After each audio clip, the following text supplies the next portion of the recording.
واحد الفلوس البارح قيل عندي مقرنص النهار كامل. شوفوا شنو لقيت عند هذا الفلوس هذا هو الفلوس اللي قلت لكم كان مقرنص النهار كامل، ومطابعة الحال غادي نعزلو. عزلته وربطته باش نشوف اللون ديال البوراس ديالو كيفاش كان داير. شوفوا ملي عطيتو الدواء شنو خرج مع البوراس ديالو. شوفوا اي بوراس ملي عطيتو الدواء كان تيخرج بحال هذا الشكل هذا. عرفتوا الدنيا عامره بهاد الديدان الشريطيه، وهذا هو السبب ديال المرض ديالو، هي الديدان الشريطيه. عرفتوا كان غادي يزيد واحد شويه كان غادي يموت هاد الفلوس هذا. عرفتوا راه كارثه العظمى.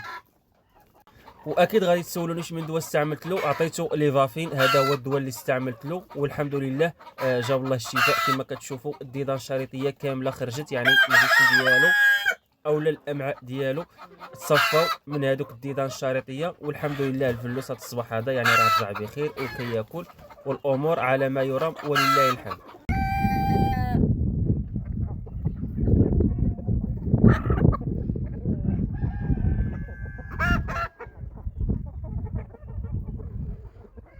الا قلت لكم هاد العتوقه هادي اللي في هاد الصندوق هذا هي هادي، واش غادي تيقوني ولا لا؟ شوفوا هاد العتوقه هادي ملي كانت صغيره الصراحه الله مرضت واحد المرضى اللي كانت صعيبه بزاف، ولكن الحمد لله المهم داويتها وجاب الله التيسير وتشافت. واليوم ها هي تبارك الله العتوقه ديالنا كبرت، واليوم ما شاء الله تبارك الرحمن بدات كتقلب تبيض ما شاء الله.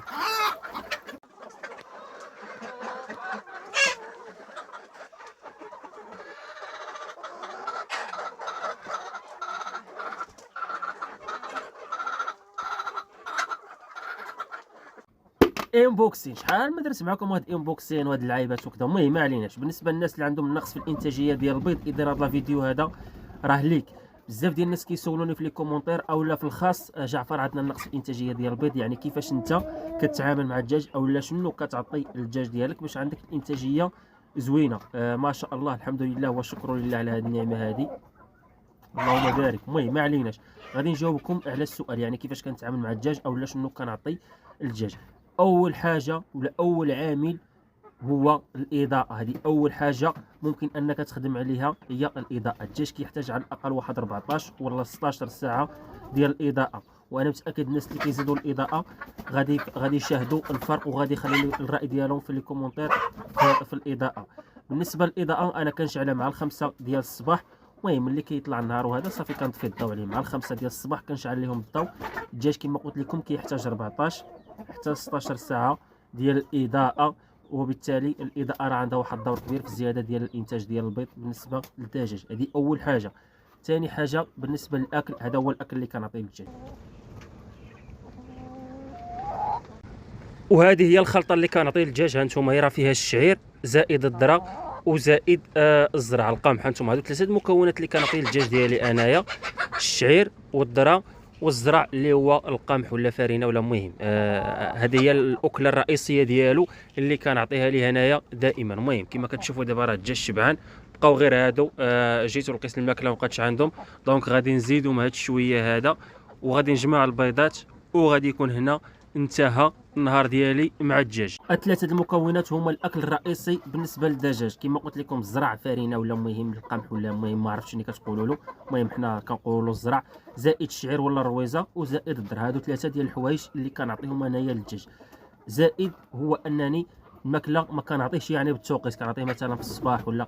الماكله كنعطيها انايا النهار كامل، يعني فوقاش ما دخلت عنده مثلا وشفت العلافه قريبه تخوى كنعمرها له.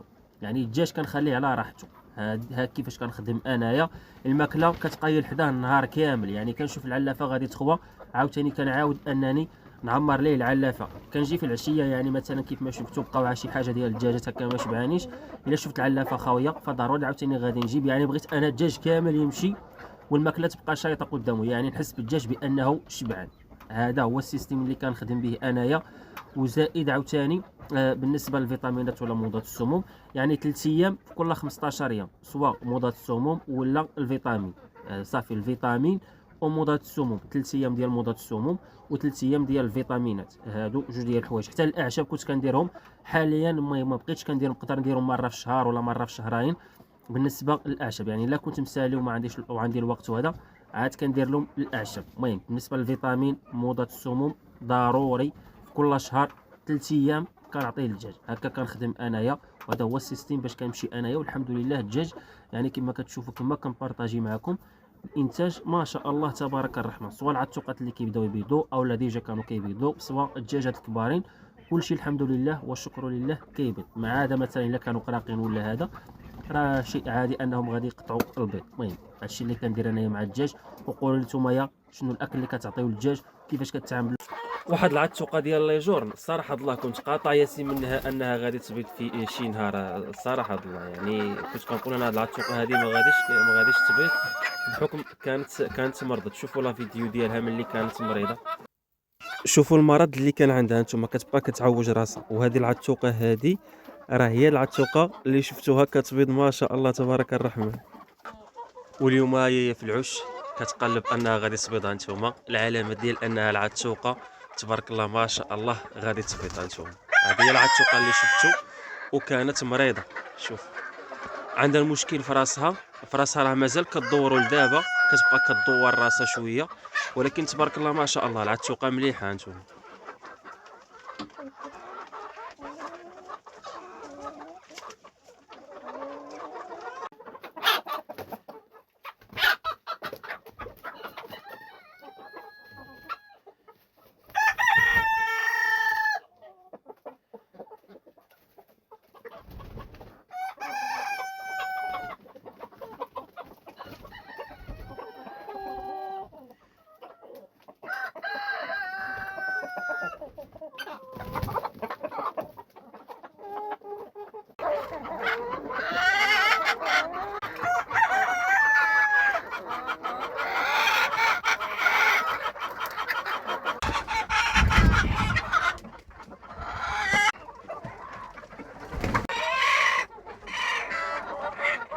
هاود قدامها موسى، شو هو لا تسبح.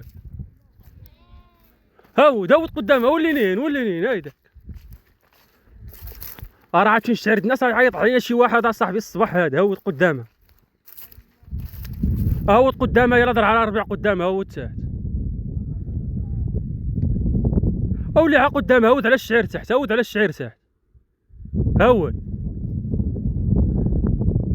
راه تقنعت دابا راه يدرسي. هاود راه نضرب هادو ونجي تمايا انا. اش